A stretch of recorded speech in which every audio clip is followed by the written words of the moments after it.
Кыргызстандык каратечилер дүйнө чемпионатынан ийгиликтүү кайтышты. Бүгүн мамлекеттик дене тарбия жана спорт агенттигинин пресс борборунда Кыргыз Республикасынын улуттук карате федерациясынын өкүлдөрү акыркы жетишкендиктери тууралуу айтып беришти. Эскерте кетсек, Кыргызстандын улуттук курамасы 5-6 апрелде Косовонун Приштине шаарында өткөн дүйнөлүк чемпионатка катышып 2 алтын, 4 күмүш жана 4 коло медаль менен кайтышкан. Бардыгы болуп дүйнөлүк чемпионатка 37 мамлекет катышса, Кыргызстандын атынан 13 спортчу өнөр көрсөттү.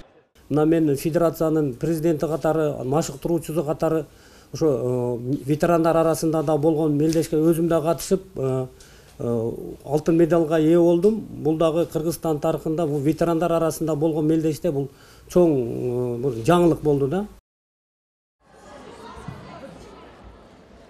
Бишкек шаарындагы Кааба уулу Кожомкул атындагы спорт ордосунда жудо боюнча эл аралык таймаш өттү. Спорт чебери Камил Арслановдун жаркын элесине арналган мелдеште 400гө жакын жаш спортчулар катышкан. Спорт чебери Камил Арслановдун жаркын элесине арналган мелдешке 400гө жакын жаш спортчулар катышкан. Казакстан, Тажикстан жана Кыргызстандын 2001-2003 жылы туулган жудочулары 8 жана 9 апрелде мыктыларын аныкташты. Жыйынтыгында жеңүүчүлөргө баалуу белектер менен медаль жана дипломдор тапшырылды.